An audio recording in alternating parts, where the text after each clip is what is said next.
The press and the Down Beach Current were notified of this meeting. A copy of the same was posted on the bulletin board in the municipal building. Would you please turn off all cell phones, pagers, and electronic equipment and stand for the flag salute? Attention, salute. I pledge allegiance to the flag of the United States of America, to the republic for which it stands, one nation, under God, indivisible, with liberty and justice for all. Pick that up.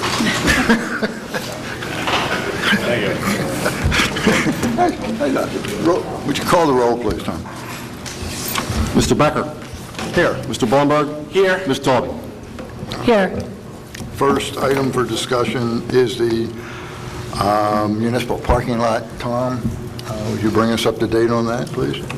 Okay, we've done it, I think, last 15 years or so, where half of the lot is on a long-term lease and the other half we rent or lease out for a 1-year, minimum bid $200 per spot, and has to be a resolution approving by the governing body, and then the area businesses come into auction type and bid on the spots.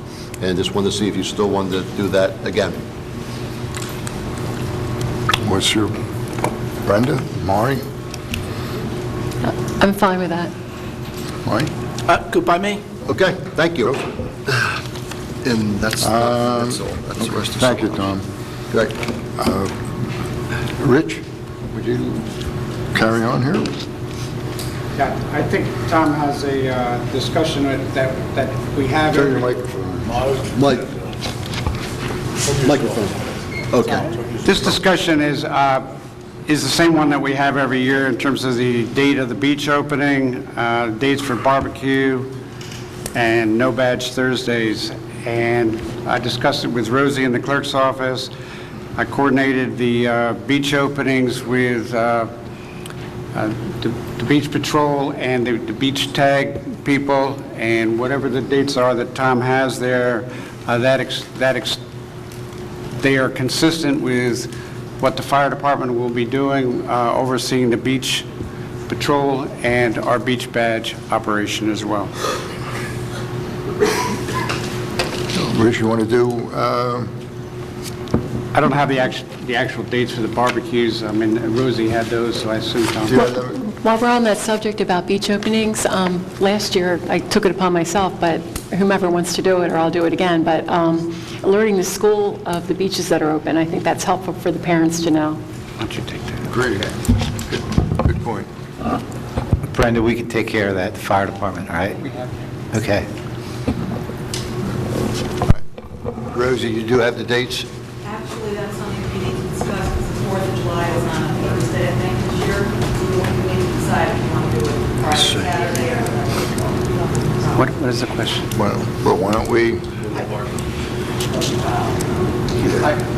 Is that what Brenda asked? We have trouble hearing that.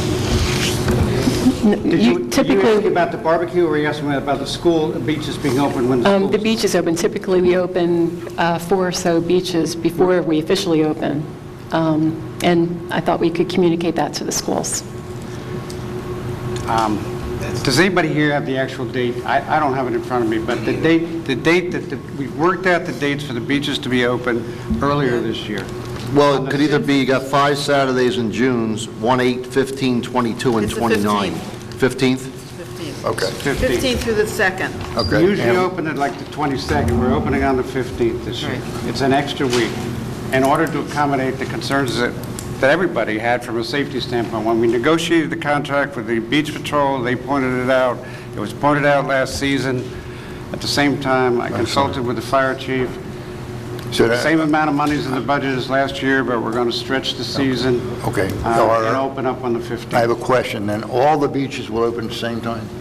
Is that what you're saying? Because normally we would open up like 4 beaches, and that's why we notified the schools which 4 they were. That's correct. We will do the same thing this year, Mayor. Okay, that's fine. I'm good with that. Now, did you decide on the 4th of July, you're going to do the Thursday they can barbecue and that Sunday, or just the Thursday? In the past, you sometimes have done both days. It's your call. Is there any reason, Tony, and maybe you can answer that we couldn't do more than one day, maybe Thursday and Sunday? Also Labor Day. Labor Day also? Yeah, well, you always decide whether you want to give them an extra day, Okay. Sunday and Monday. Okay. That's fine. There is no reason not to do that. And what's your pleasure, Maury? Good by me. Brendan? Me too. 2 days, guys. Okay. And on Labor Day also? Labor Day? Labor Day? Same thing. Okay. So for 4th of July, you'll do Thursday and then Sunday or Saturday?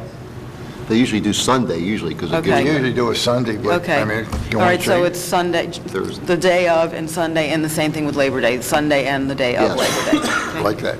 Okay. Anything else, Rich, about this?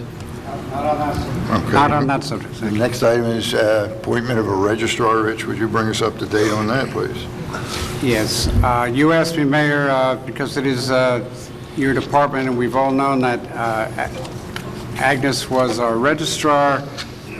Fred has been the deputy registrar under Agnes, and then continually since that time, although we've had an unofficial relationship with Ms. Callahan from Ventnor, and we're recommending to the full commission that we enter into a more formal relationship with Ms. Callahan in Ventnor for the remainder of this year to serve as the official registrar.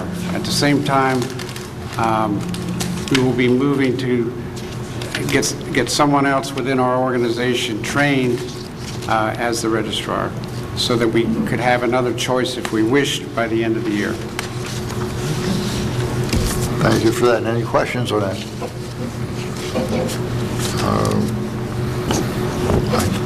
Tom, the award of a landscaping contract is you and Frank, I believe?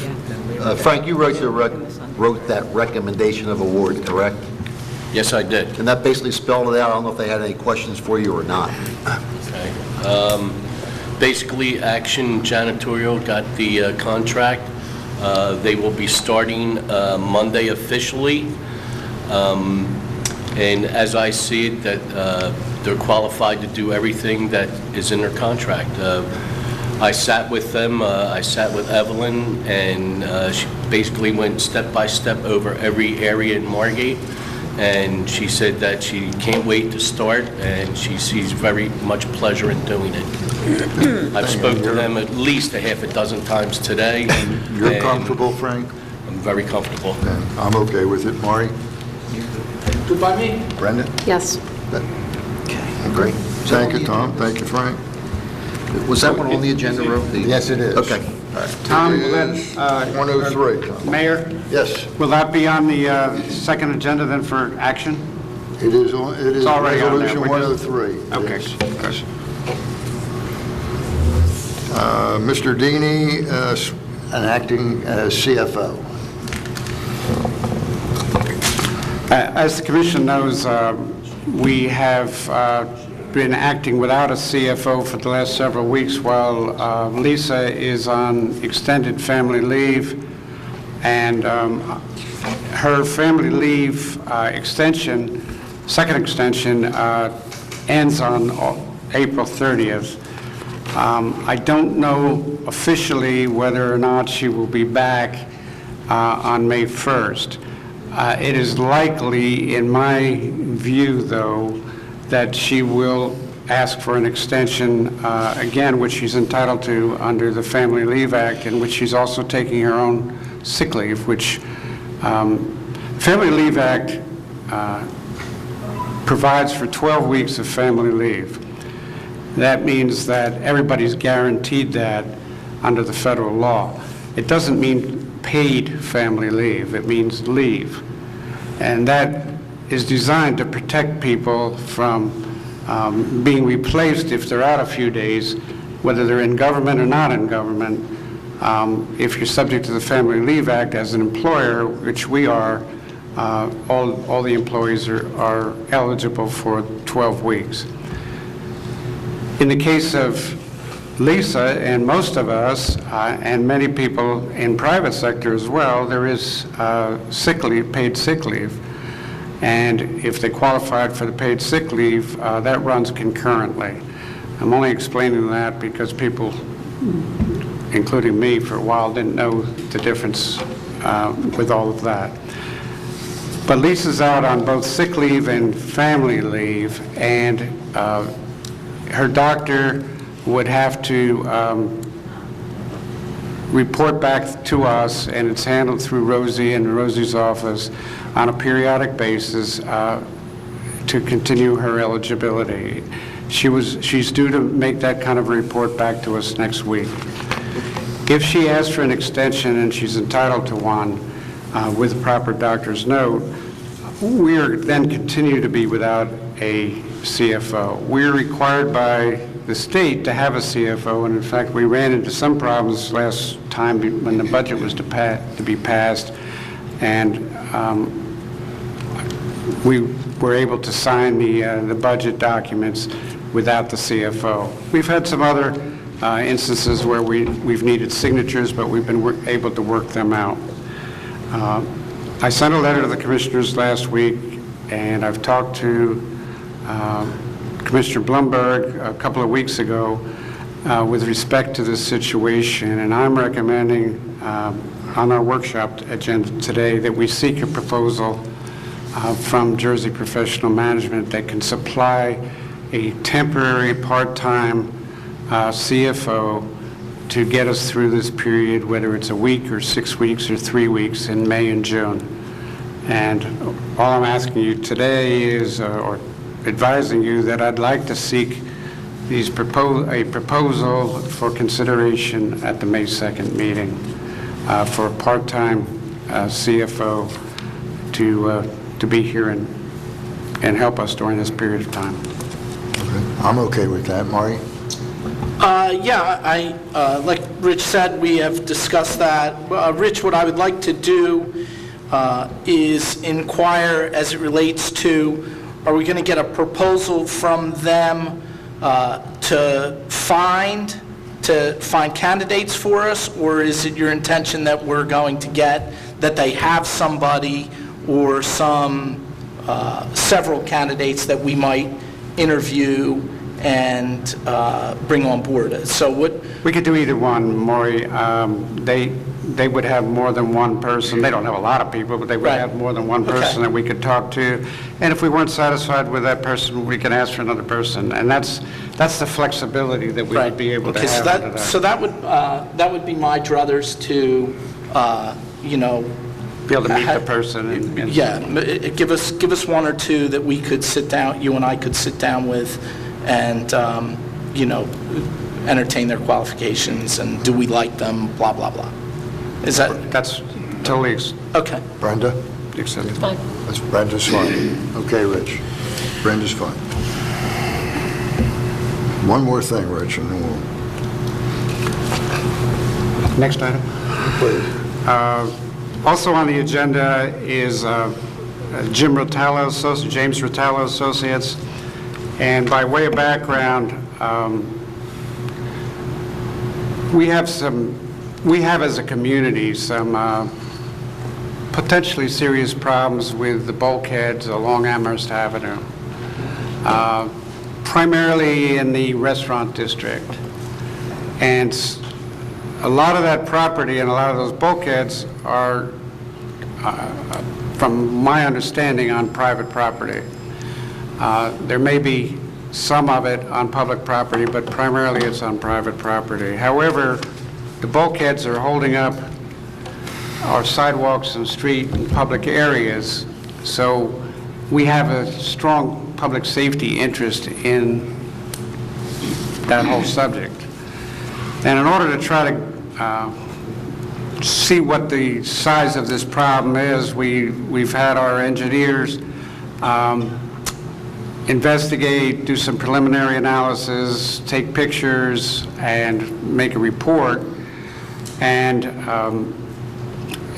when we did that, I spoke to Scott Abbott and other commissioners, and we decided to have a meeting with the property owners, and Scott arranged for a meeting 2 weeks ago with the property owners that are along that area, and we kind of outlined some of the concerns that we have and some of the problems. And it is not an easy solution because it's an expensive solution, but there are public safety issues, and to ignore them when it's brought to our attention would be wrong and would place some liability perhaps on us. So I'm not here with any answers to any of this complicated problem, nor do I have all the expertise or any of the expertise to be able to develop singly those answers.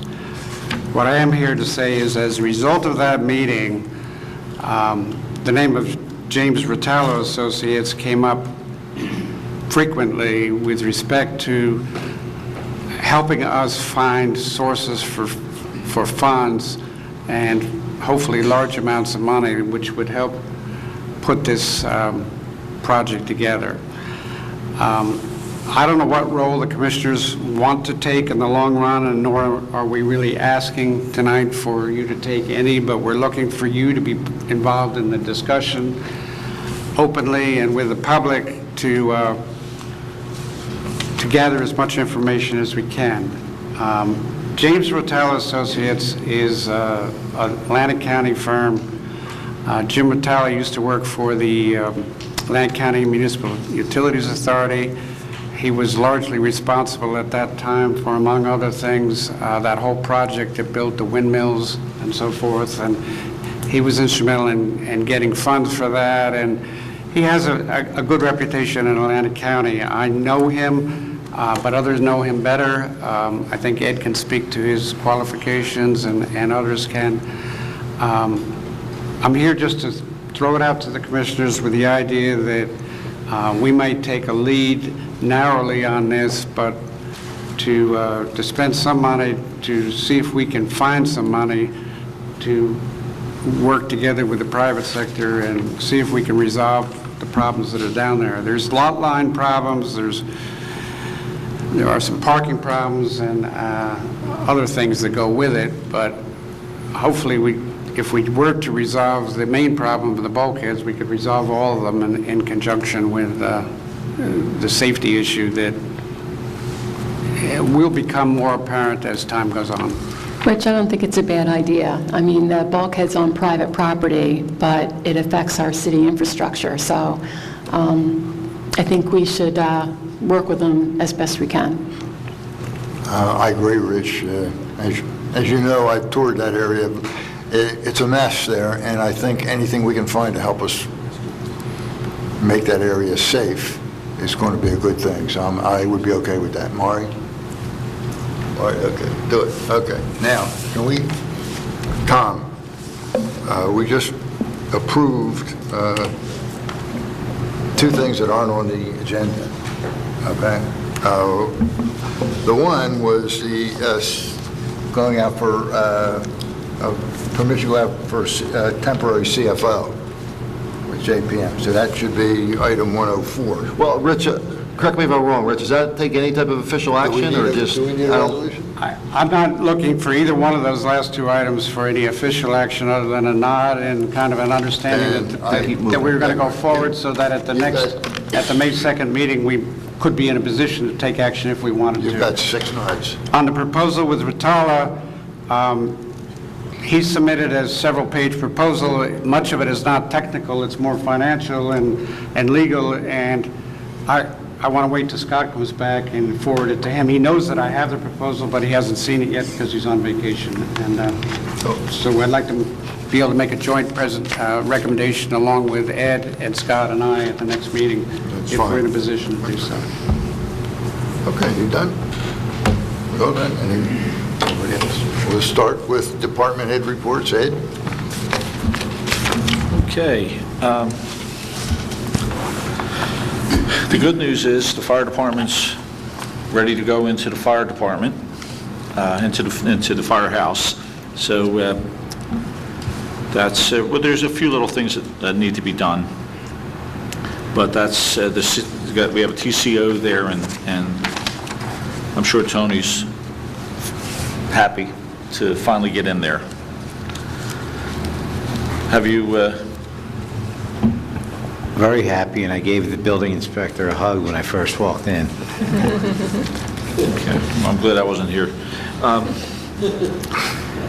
The projects that, for example, the firehouse, Gladstone Avenue water tank cellular antenna. I believe we sent a copy, and I'm not sure if everybody got it, of the plans from, I forget the company's name, but it was for Verizon to put the 2-foot diameter dish onto the Gladstone Avenue tank. I received it from Joe Johnston. Okay, it wasn't very explicit, but essentially, it's a 2-foot diameter dish that would be mounted up in the same vicinity that all the vertical antennas are, which are at the bottom of the bowl around the painter's ring.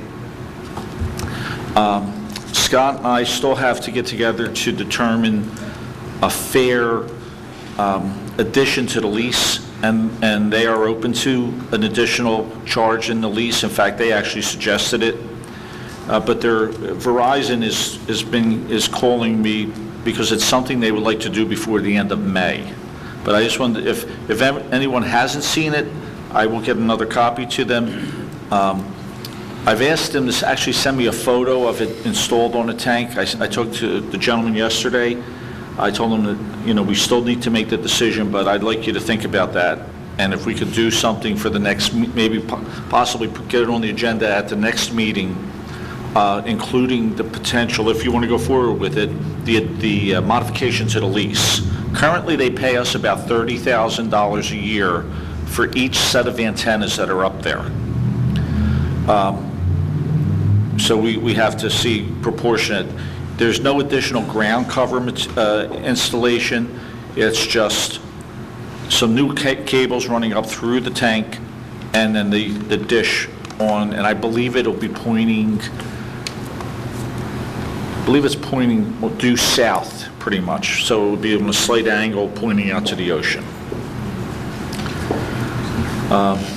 Ed, in order to put that on the agenda, the next meeting, we have to get the lease terms. That's what I Scott. figured. If I can get Scott, when he comes back from vacation, we can get everything together. All right, so you're going to do that? Yes, I believe Scott drew the lease, so we have to just see, proportionately what would be acceptable, and then present it. Amherst Avenue, the state aid, that just got completed, the road construction got completed, all the documents are complete, so we should be anticipating that 25% of our grant to come in soon. Was that ever striped, Ed? This paint? There's no centerline stripe on it, and we haven't had a centerline stripe on Amherst. How about crossing? The stop bars are in. Okay, good. Wherever there were stop bars, there are We're in the one stop of bars them. are there. Okay. The beach bulkhead access pass-throughs are all done, and that paperwork's being prepared so we can get that reimbursement money also. The bulkhead repairs at Kenyon, the replacements at Kenyon and Lancaster, Atlantic Electric did remove the power. They also removed the poles. Our contractor then was on vacation. He has promised me he'll be in there Monday. Okay, I spoke with him yesterday. The mole remediation at the city buildings is complete. Everything is done. Redevelopment of well number 8, the contractor's back on site swabbing the casing. He gave us a price to replace numerous items within the pump assembly, which was all within the budget we allocated for that replacement. We usually give them a parts allocation, and we were able to get all new column pipe, essentially all the new inners of the pump and everything, so we should be in good shape with that well. And it was all within our original parts allocation in the original bid. The asbestos abatement in the 2 classrooms is complete. The air quality samples, we were told, came in clean, but we're actually waiting for that documentation in hand before we unlock the doors, and then we can get the flooring done in there, rugs, vinyl, whatever we're doing, so that it can be occupied. And the Benson Avenue water tank painting, we just had the anniversary inspection. We're waiting for that report to come from the contractor to see if there were any issues for that. In addition, we requested quotes for the beach stair replacements, of which I believe there are 9 or 10. I'm not sure which one, I don't have the document with me. as well as the beach stair repairs, which were pretty much the rest of the beach stairs. We solicited, the first one, I contacted 6 contractors. 4 of them said they couldn't even get close to doing the work with their workload. I did solicit quotes from both Richmond Brothers and S&M Construction. Both I'm very familiar with. Both I'd be very confident that we get the work done in time for our beaches to be open. For the big number for stair repairs, the high number was $85,000 for the stairs. The low bid was $63,997. The stairs are pressure-treated stringers with composite decking, composite rails, of which, interesting enough, were the stairs the ones that had previously were done this way survived the best during the storm. So we're making a recommendation to S&M for the $63,997 on the repair portion for the remainder of them. And the repairs were some stringers replacement, some treads being replaced, some railing. It's a little bit of everything on every set of steps. The total number for that was $19,895. And just so you know, the way we bid this, we gave it location by location along with photos and a specification. So, and while I don't like to just bring this stuff up quickly like this and ask for action on it, Memorial Day is approaching rapidly. I know, we want to make sure that every beach has access. The other thing we've done is talk to the contractors about if that street end has a handicap accessible access, that'll go to the very last. As long as I want to make sure every street end has access to the beach. So if at the next meeting we could award these 2, I can get these, just based on our awarding resolution, I'll draw up the contracts real quick, but I know they're willing to start ordering materials right away to get out there and get everything built. We'll have to have them run in. Do we need? No, that's right. We don't need. Jimmy and I spoke. I forgot. Sorry about that, Jimmy. So we don't even, because it's just repairs, essentially, or as a result of the storm. There's no big issue with the permits. In addition to that, the governor today announced and I'll get everyone a copy, or I'll forward you the email. Part of his initiative to get the shore open, he's relaxed permit requirements significantly on storm-related damage. DEP. With the DEP, yes, exactly. All DEP, I'm sorry, DEP, not DCA permits, but DEP permits. So, Ed, can I back up to the last subject real quick? Have you used S&M Construction before? That's the low bid, right? yes, Okay, yes. you've used Actually, it before. S&M were the successful bidder on the Washington Avenue replacement for the Okay. fence, and they came in and knocked it out in a weekend for us. Okay, So- and you're asking us to It's on the agenda. do it, oh, it is on, okay. Sorry, I didn't know it was, thanks. Okay. I knew we talked about it, but I wasn't sure if it was officially on. It's on the agenda, and you're asking for approval, correct? I'm asking, yes. Okay. I don't know if it's on there, but I'm And just asking for for it. clarification, you have 2 contracts, one for 63 and 119? Yes. Because there's only one, I believe. Rosie? There's only one on there, correct? So can we add the second one on? I think when I gave you the letter, Repair and it's copy, it's exactly the same, but Repair the and wording is replacement. one word. Yes. All right. Ed, what was the dollar amount on the repairs? 19,895. 19,895? Yes. Tom, can we do one contract for I total? think, Ed, you wanted 2 separate contracts, didn't you? Yes, I'd like to Did you keep bid it these separate. separately? Yeah. Yeah, it'll just, because of the way it was bid, I'd like to keep it as a separate. Okay, okay. Anything else, Ed? I Mayor? did, one other thing. I met. Hold on. I know I talked to you earlier this morning, Ed, and I talked to Rosie late this afternoon. I want you to say it publicly, but We're operating under the Sandy emergency, okay. okay? And, while that could be questioned, being that the emergency was last October, and I do want to at least publicly talk about this, the fact of the matter is we did go out to quotes based upon, your original estimates. Oh, yes. And now it's over the bid limit, and because of the time constraints and because it is storm-related, I don't make that judgment, the commission has to make that judgment, but I want to be on the record because you're required as the engineer to say that it's an emergency, and you are prepared to say that. And I have put that in writing. I didn't bring it with me, but I do have it in writing. And that segues into what else I was going to talk about. In the original estimate that I did for the FEMA PA grant, which was for all of the bulkhead work, all the stair work, everything, we had estimated around $30,000, between $30,000 and $34,000.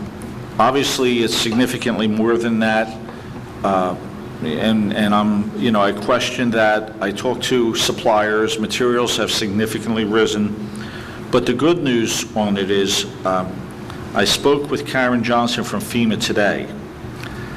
They have yet to write the project for the bulkheads. We are on our third bulkhead specialist. What she has asked is, and Rich is going to come to my office on Tuesday afternoon. She is coming in with the project specialist, Rich, myself, and 2 other people from her team, and we're going to write the project then, okay? Since we have actual numbers now, they will insert those numbers in the reimbursement. So it's probably good that we're on our third specialist, because had the project been written with the old numbers, we would not be receiving adequate reimbursement for this work. So now we will, and when I told her I had actual quotes for this work, she was thrilled, because it takes the discretion away from them, and they just load the direct actual cost. And so, and That's all the more reason why we need to be together on the emergency, because they'll give us reimbursement, but we have to follow all of the state law under all of this stuff. For all the good reasons, we should need to follow state law. So I just want to be on the public record that you and I have talked, and Tom, as the purchasing agent, concurs that it's on the record. So the commission, when they vote, they will understand the background of that. I don't want to jeopardize our money anymore. I'm glad you brought it up, Rich. And just so, in addition to that, the steps are a hazard at this point. They are a hazard to public health and welfare. If someone tries to go up and down those steps, there's the potential. So that's why we have to get them corrected as soon as possible. Thank you. Okay. Let's see, I got another hour to talk now. No, you're done. I'm done. 10 minutes ago. I do have one question for you, Ed. I might have missed it. Did you talk about the progress of the bulkhead replacement at Kenyon and Yes, one Monday other morning. street? Did I miss that? Monday, he will be on site demolishing Kenyon Avenue Monday morning. Monday morning? Yes. Okay. And then And do we have a time frame on how long that's going to take? you're probably looking a week on each street. To start and finish? Yeah. Okay. And at the same, while he is at Kenyon, I wanted to talk to Frank about the potential of getting him to drive a couple more piles for the beach shack at Kenyon for the foundation, or the piling foundation that got destroyed during the storm. Okay. I'm going to ask FEMA to include that in our bulkhead grant. There used to be a street light at Kenyon. Is that It'll be still there? replaced. It'll be replaced? Atlantic Electric came and removed both street lights at Kenyon and Lancaster. Right. We are, once this is done, they will come and put them back. Okay. In addition, they're rewiring the whole run along the beach, of which they're having some problems with the concrete bulkheads the seawalls that are out there actually attaching to it.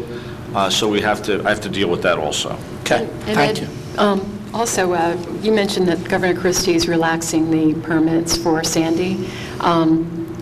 We talked about replacing that shack and possibly having to work with the EPA on that. I mean, do you think that Well, the permitting process would be lax, or? The shacks that are there, I mean, the shacks that were there, they're not a permanent structure, so we're fine with them.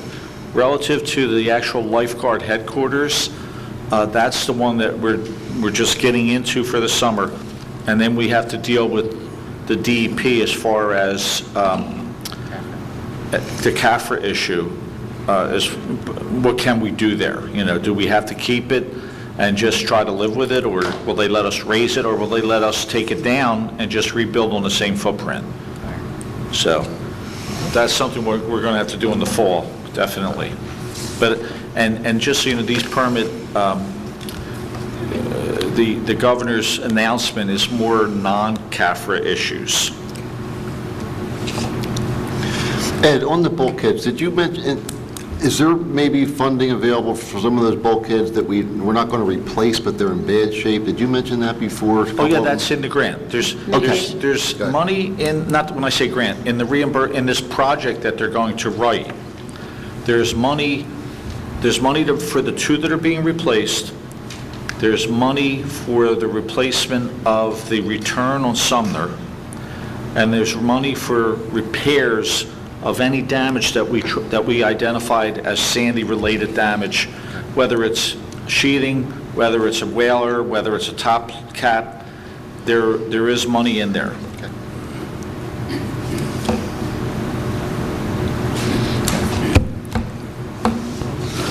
Yeah, whose turn? Red light's out. Good job, thank you, Ed. Jim? Tom, we got to add the table and chair ordinance on there. We do that every year. Is there any chance we could just make that a year permanent thing, so we don't have to do it yearly? Good idea. I think it's a good idea. I think it's been about 15 or 18 years. You've been doing it annually. We first did it annually to see how it would work out. Well, it's working out okay. I don't think we need to bother doing it every year. The tables and chairs for the restaurants, they usually put theirs, we have to do it every spring. We do an ordinance? We do a resolution. I don't know. It's an ordinance, according to Tom. So maybe we could do it just permanent. It's working out fine. We just make sure that they have to be in by a certain date with the applications and the proof of insurance. Yeah. But we still have to do it this year.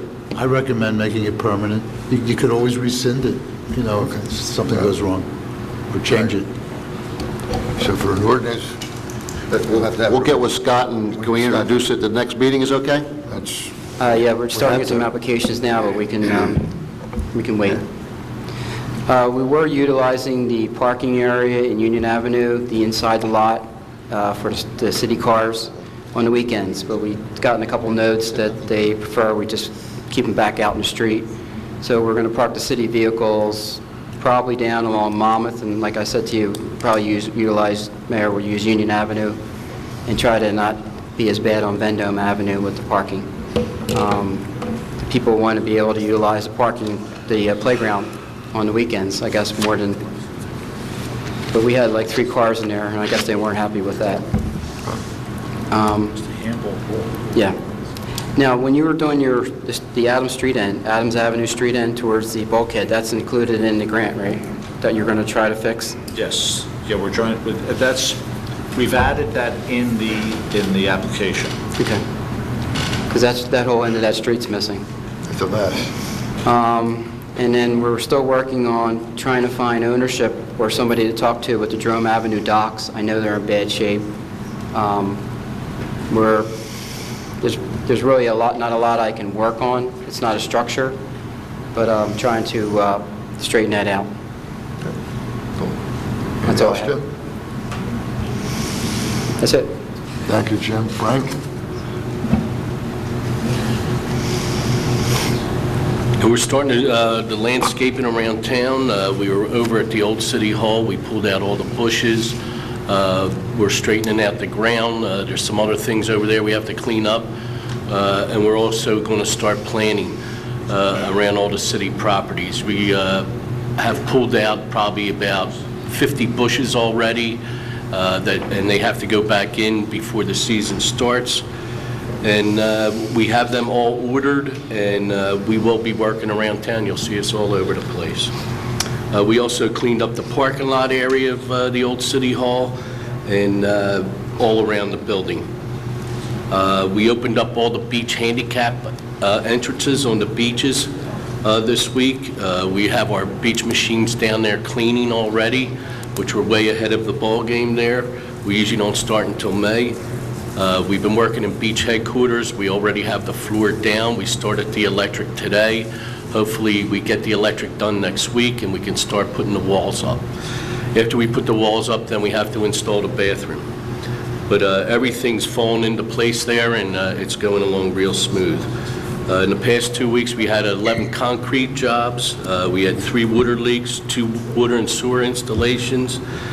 We also have both our street sweepers out on the street now. I'm sure people will be happy about that because we had a problem with one of our sweepers, but it's all fixed up and ready to go for the season.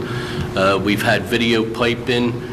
They hit all of our sewer plants and cleaned out all the wet wells, and the wet wells are clean for the summer season. That's all I have. Thank you, Frank. Sure. Chief Cavasso. Ed and Frank have already touched on some of the things I was going to mention today. We're in the process of moving equipment back into Station 1.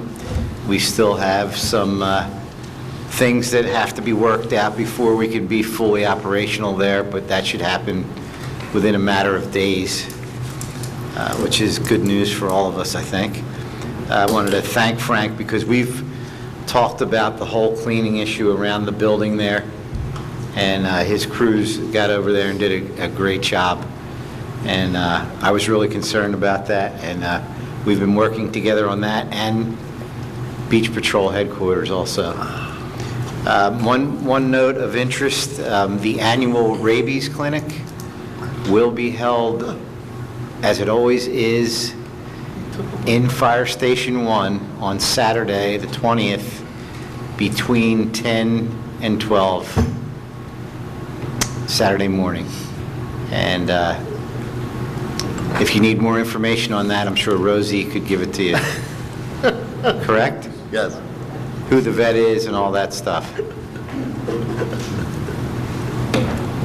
Okay. Thank you, Tony. Rich, do you have anything else? No. Okay. Tom, do you have anything? Just the one thing, really, the water and sewer bills are being stuffed as we speak, and they should be heading out in the mail at the end of this week, or probably next week. They'll be heading out in the mail at the end of next week. That's all I have. Thank you, Tom. Roger?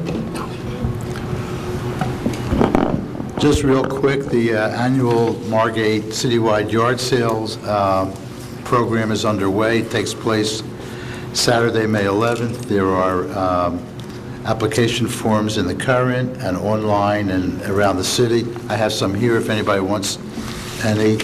And we're getting a lot of good subscriptions. It's going to be another busy year for the yard sale and community cleanup. That's it. Thank you, Roger. Maureen?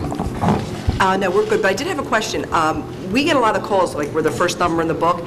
People have been asking about where to send their donations. They want to make it in honor of Ned Humphreys for the Margate Lifeguards alumni. So I've just told them to send them here, but I don't know if there's, Tony, I don't know if you know, is there another place for them to send them a donation in honor for the Margate Lifeguards in honor of Ned for the scholarship fund? Just have them keep coming here? I had about 5 people call me. I've received some myself and given them to the Alumni Association personally. If you want to tell people, they could send it care of the fire department, and we would certainly pass them on. Or normally I say just put attention lifeguard or beach patrol, and then I didn't know if there's another address they wanted them mailed to. I would just continue having them come here or at our attention. Okay. And we'll pass them on to the Probably the best association. Yeah, okay, good. Okay. Yeah, I've had a few. Okay, thank you. Chief Wolfson? Traffic lights on Atlantic Avenue are tentatively scheduled to be put back in operation on May 1st. We actually did a study the last couple days, Today, the average speed was a little high. The average speed was 34 miles an hour in response to some of those complaints. So the speeds are actually, like I said, I stand by my research that the speeds are actually lower than they've been when the lights go into operation, because people don't race light to light. We also, today, we took delivery of our new parking violations officer's golf cart, which I'm excited about. Our original one was destroyed in Hurricane Sandy, but we got a new upgraded one that looks pretty great. So that's it. Thank you, Chief. Rosie, do you have anything? Nothing. Brenda?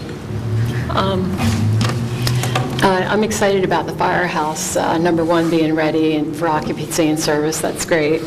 I have a question for Mike and Maury. We had a request from the Atlantic Christian School. They want to take our preschool playground equipment outside of Public Works. They've got a preschool program and they could use it. So if we don't have a need for it in the city, I've checked with Frank and he doesn't think we do, they will come out and pick it up and take it away for us. So it's the preschool right outside of Public Works building, the playground equipment there.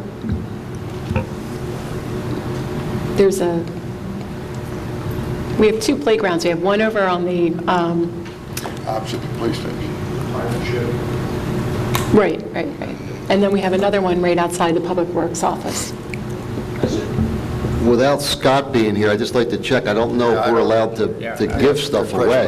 Okay. Yeah. Can we, Tom, we tried to do that before, and when we were renovating the playgrounds over at the rec complex, we tried to donate equipment to Atlantic City, and we're told that we couldn't do it, that there were liability and insurance issues.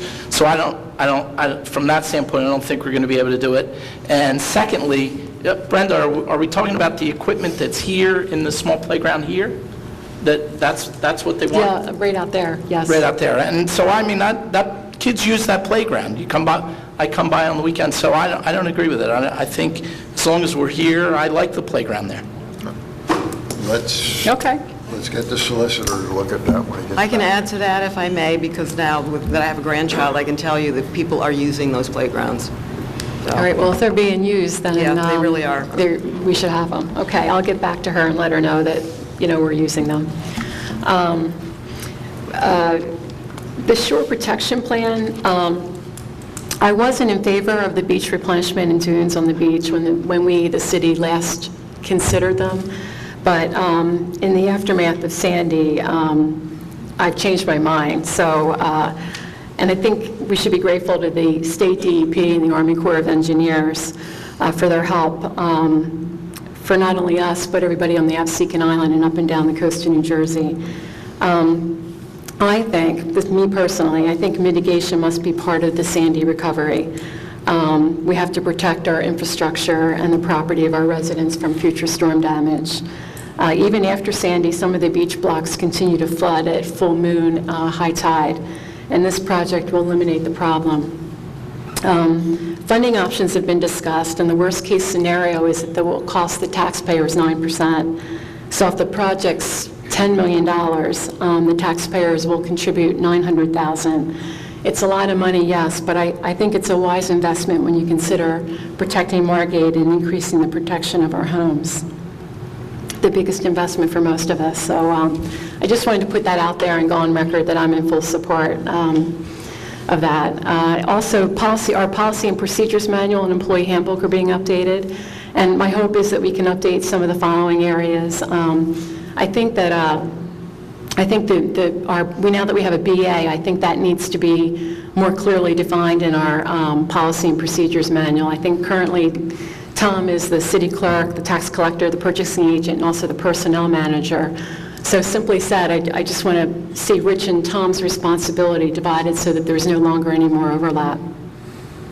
I'd like to see a more stringent nepotism policy for both elected officials and for city employees. A table of organization, which is basically a hiring freeze. It determines the number of employees that we have in each department, full-time, seasonal, and part-time. And then if we need to change the size of the department for any reason, we can do a commission vote and change it. It just simply prevents overhiring. One city job per employee, preventing extra compensation for wearing other hats in the city. And if somebody is doing 2 jobs, what we can do is we can combine positions under an ordinance. Also, if anyone works for another municipality, I think there should be, it should be written in our policy and procedures manual that we have an intercity service agreement. This just allows for more transparency and accountability, and also we can get best practice points for shared services with the other municipalities. And last but not least, at least for now, until I review it more, and hopefully Mike and Maury will too, and everybody that's covered. I'd like to see a drug policy that's a random drug testing for all employees, not just operators of commercial equipment, but everybody. And that's all. Thanks. Thank you, Brenda. Marty, do you have anything? That certainly was a mouthful that I just listened to, and I would like to respond to a ton of it, but I'll take time to digest it. It certainly sounds like, again, we're targeting one individual with that tierce statement that was just made, and I don't agree with it, and I think we need to be concerned legally with any changes that we make to the policy manual. And I would ask that any discussions related to policy changes certainly be taken up with the city solicitor before we make them. That's the plan, Maury, Right. that Okay. Mr. Deeney and Mr. Abbott will be looking at that and making recommendations. So this was, you were advising me that we're looking at that legally? Is that what this was? Advising everyone. Hopefully, everybody I will didn't make write it. That was recommendations, all Brenda's 3 of comment. us and the team that's affected by it. I just wasn't aware that we were undertaking this activity to such an extent at this point in time. So now I am, so thank you. I don't have anything. Okay. Can I just add one thing You certainly may. to that? I didn't know that either, that we were doing that. And I'm just wondering where it came from and And who's she's involved in just the doing it. deputy clerk. And, yeah, thank you, Maury. And I don't know if the city clerk knew, I just had no idea, I'm quite surprised. Well, Not that I just wanted, I think we should be involved in it, actually, our department, our office. That was a recommendation, Is somebody actively doing that right now? Is that what Pardon me? you're saying, Brendan? Well, yeah, it's my understanding that it's being reviewed, and By who? By I hope Scott? that you didn't, Maury and Mike and myself and everybody who's involved, I mean, hopefully, you'll all provide your suggestions and input to Rich and to Scott, and we'll implement them if they think we should.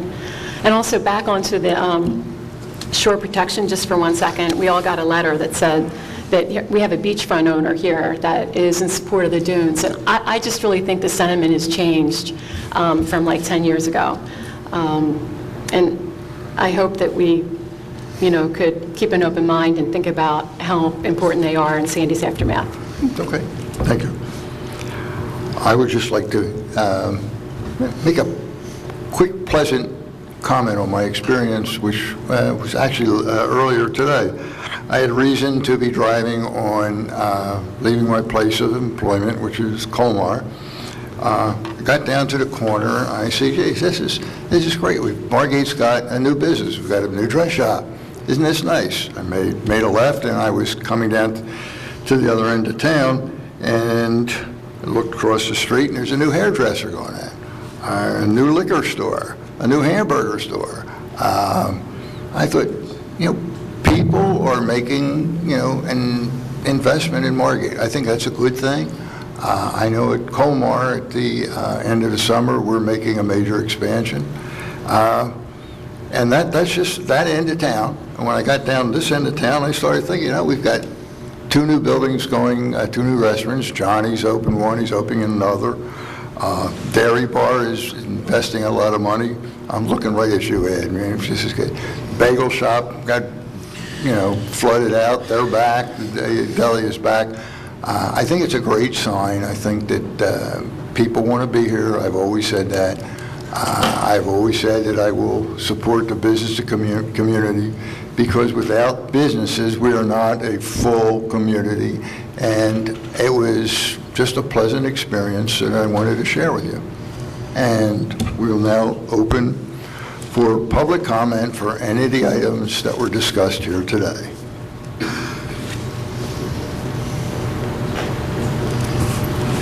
Thank you. I'm Ed Berger. I'm the president of the Margate Business Association. I'm here with two hats on today. First, I'd like to address what the mayor said at the end. We actually have 9 new businesses in town this year, when you count up all the new memberships at the MBA. We have 2 businesses that we're aware of that are trying to get into Margate and can't find retail space. So the demand for the retail space and commercial space in Margate is as strong as it's ever been. And yes, our businesses have done a great job of rebuilding, pulling themselves back up by their bootstraps, and also with the help of the city during the course between the permits and the rebuilding and everything else. So thank you for noticing that. For the record, 2 weeks ago, before I left for vacation, I asked the building inspector, I was just driving around, I said, how many residences do we have? And we have, at that 6,800, right? 40. We had 40 new properties under construction. 40 new properties under construction, yeah. Yeah, it's terrific. The second question I have, it's both with a residence hat and an MBA hat on, and it addresses the issue of the bulkhead down on Amherst Avenue, and I'm hoping that maybe Ed and Rich might be able to give me some input on this. As the bulkhead down there, you know, the homeowners, the business owners, they may be aware that there's been an ongoing problem with the bulkheads, but they certainly have no idea of the extent of the damage or the extent of the repair that needs to be done down there. And I would suggest that as we move forward in this process, as there's more and more discovery about the hard engineering of the situation down there and the strategies that are going to be put in place to try and repair the situation, that not only the businesses that are being subjected to it down there, not only the ones where the personal businesses that own the bulkheads, but the businesses that are affected by it along the row, Dave Nicholas, Tomatoes, Maynard's, Sophia, as it moves down the line, along with those residences in Harbor Vista and the rest of the residences that are directly across from the bulkhead, that either some sort of communication channel be set up between the city and the residents and the businesses down there, so we may continuously be appraised of what the progress and situation is down there with the bulkhead. This is it's a small portion of the city, but there are a great number of people down there that are going to be impacted by the situation overall. We also know that that particular area for the residents and for the businesses is part of that area that would be affected by the changes in the flood maps as far as the V zones go. So if there was going to be a reconstruction of the bulkhead area down there, clearly getting input from the homeowners and business owners in the area would be a positive thing to do, because increasing the height of that bulkhead, if it has to be reconstructed, would have an impact on the ability of those businesses and those homeowners to appeal the V-zone in the area.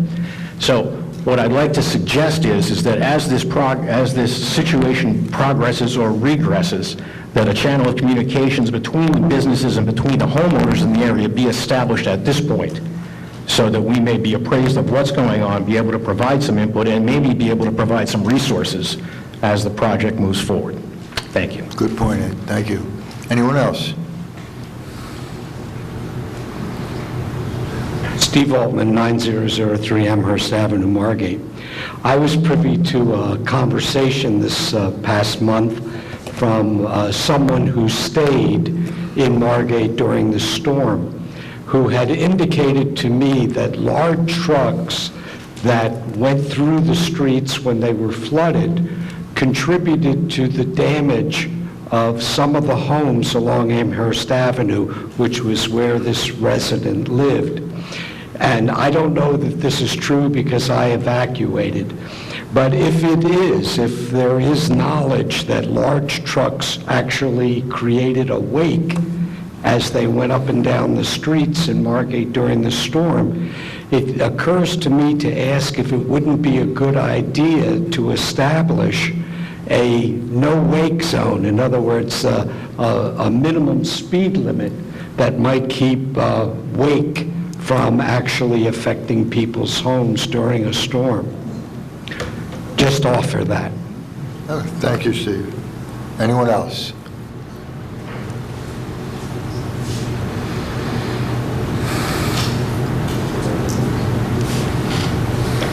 Richard Muskowski, 9000 Winchester Avenue.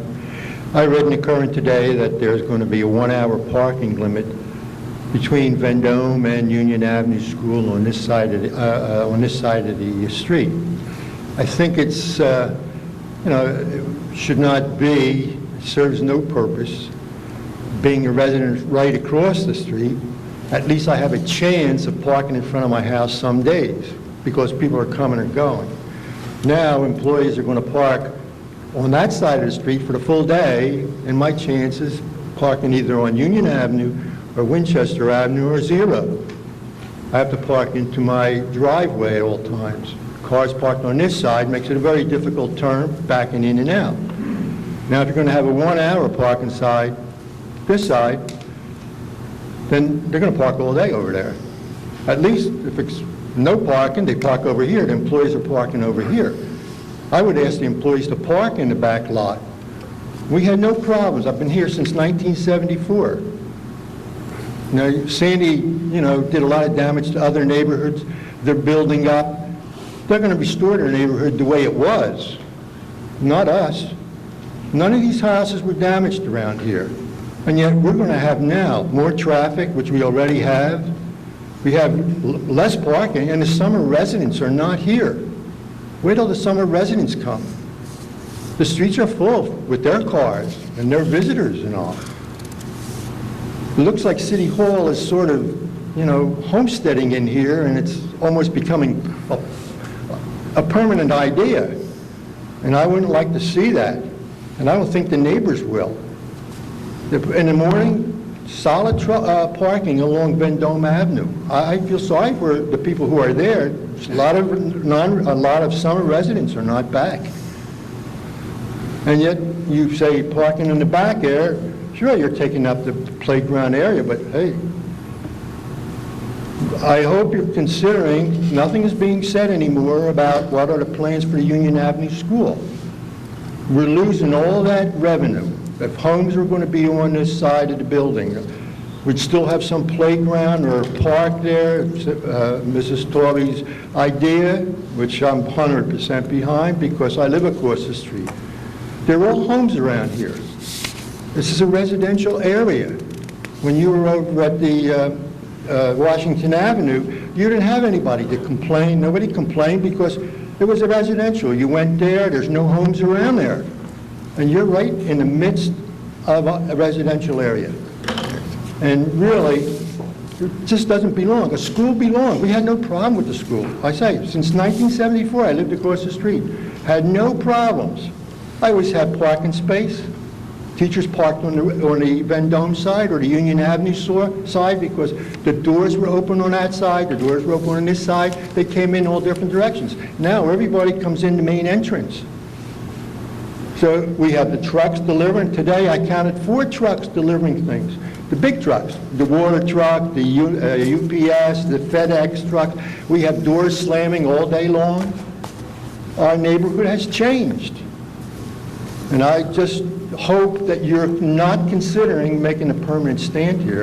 And I would not like to see the 1 hour parking limit put on this side of the street. It only affects this one side. People will park there, the police will not ticket them. Even if there's yellow lines, people don't, they ignore the yellow lines. Rich, Thank you. Thank you, Rich. We're trying to really make it better for the homeowners around here, Rich, and we're looking at this, and the chief has assured me that we will look at it as time goes on, and we're not trying to create problems. We're really trying to solve them, and we'll work with you with the parking problems, okay? Thank you. You're welcome. Anyone else?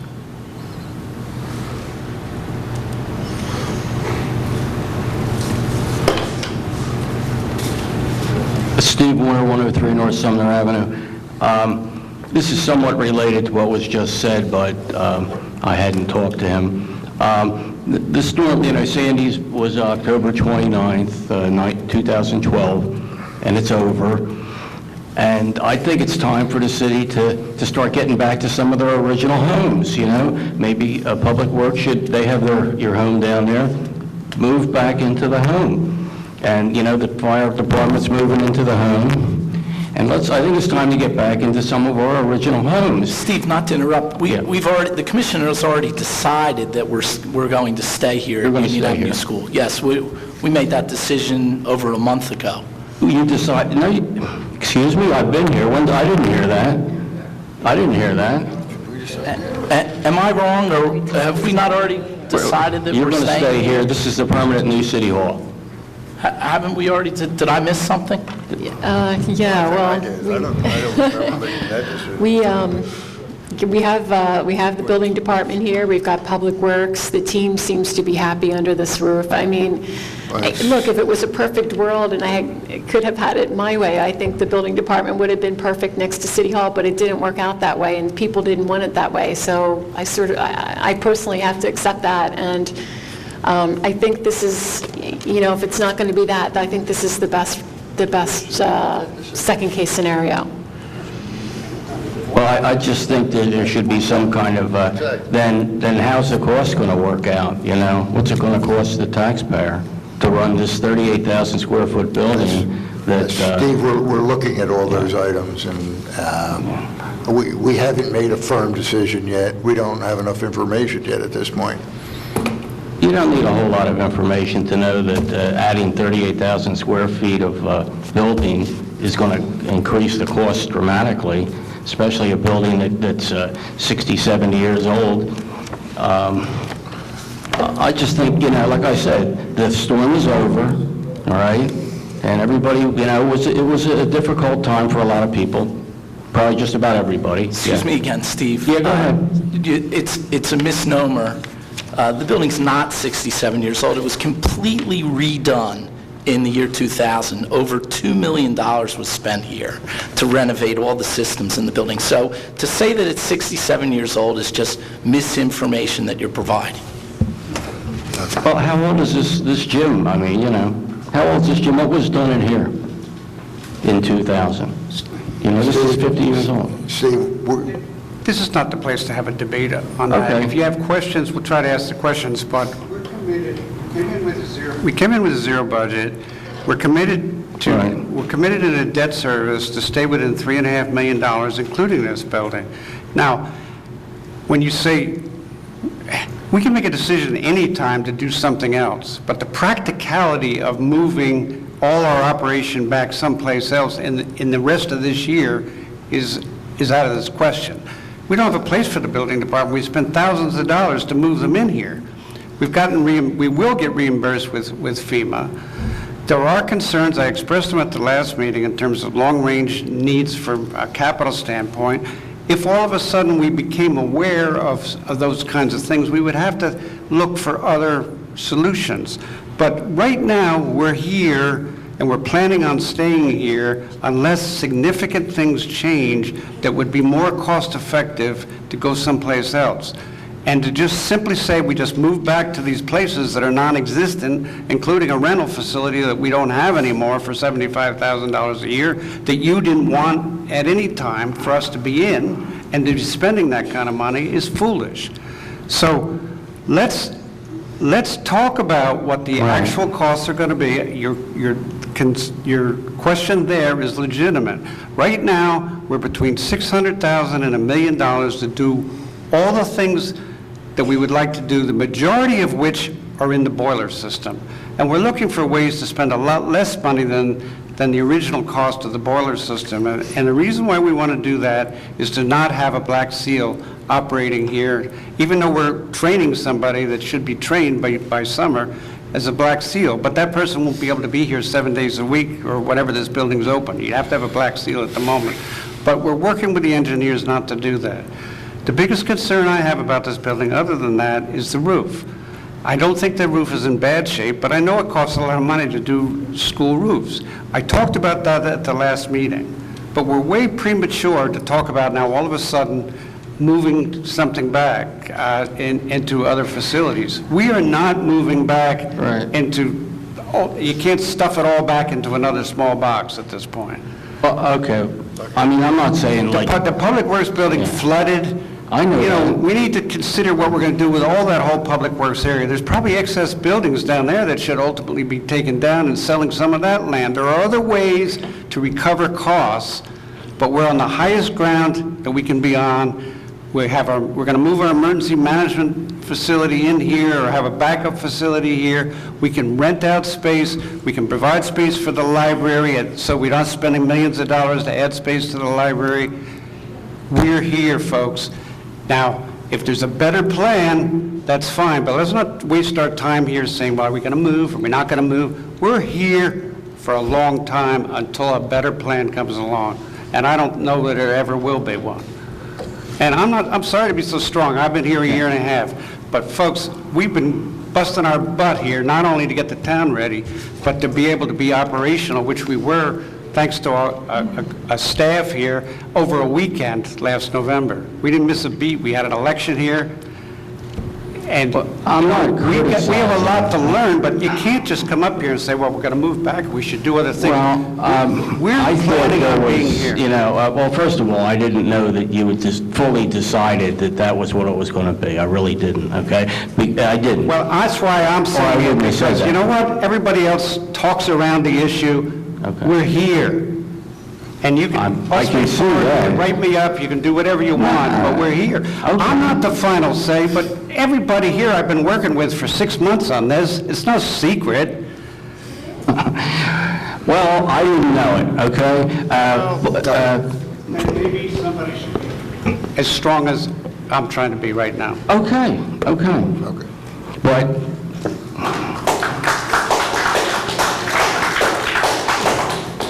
Thank you, Rich. Thank you, Steve. I didn't just finish. Oh, go ahead. No, we've run out of time, I think, Steve. Thank you. Okay. Thank you. Anyone else?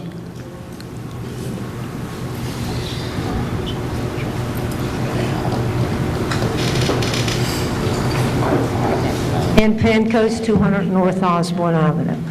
I am totally shocked by what I've just heard.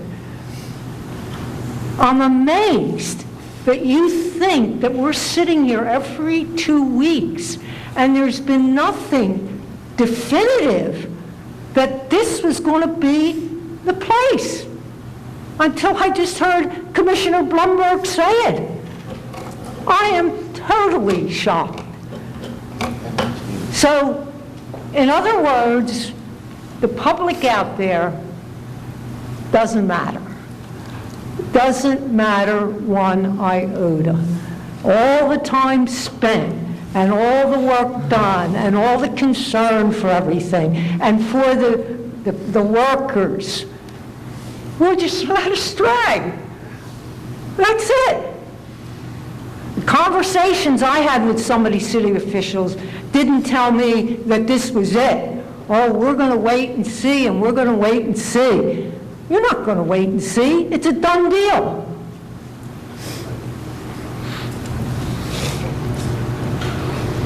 Sewell, 22 West Drive. Nothing shocks me from this commission, nor from the city administrator in his better and best plans. But as the old doggerel goes, city administrator, good, better, best, never let it rest until the good is better and the better is best. And on that cheerful note, let us think outside the box. Let us think of what should be done, and people don't have the backbone and the intestinal fortitude to do, because we have a host of xenophobic parents. The notion of merger is something just short of the electric chair for these parents. But speaking with Commissioner Kelly's husband, they anticipate several hundred students leaving that system as a result of Sandy Storm and as a result of the FEMA flood insurance premium skyrocketing, which I'll discuss in the next hour.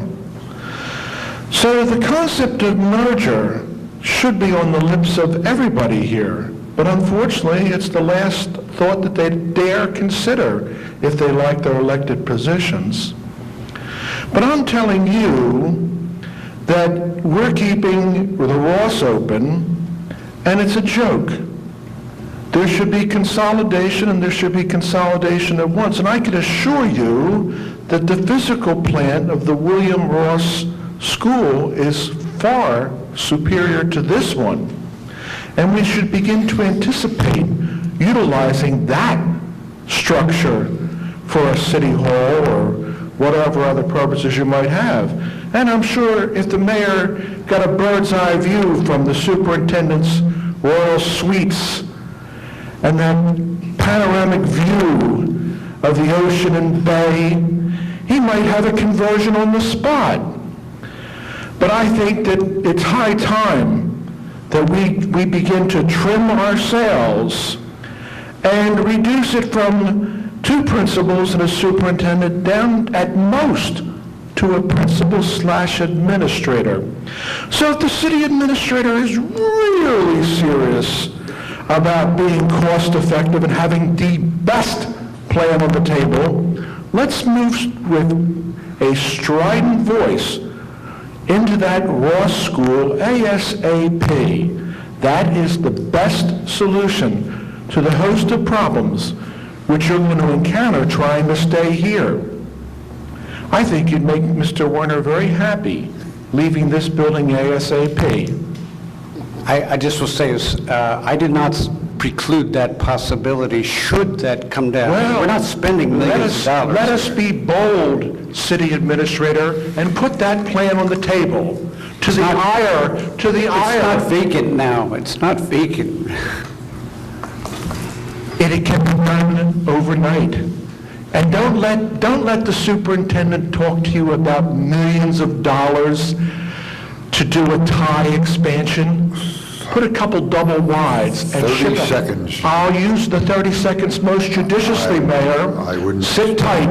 They'll pass by. The fact is that we should be shipping pre-K, K, 1, 2, and 3 out. We should create a sending situation rather than a receiving. These ads, which the superintendent is running in the current, they're repugnant to me. They are make-work projects, and they should cease and desist at once, city administrator. If you're watching the bottom line, I think the 30 seconds are up, Mayor. Thank you. Thank you, John. Anyone else?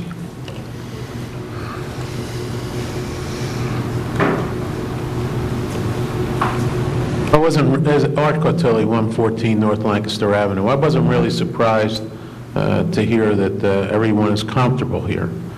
It seems that, in my experience, if you take a small fish and you put him in a small tank, he'll remain small.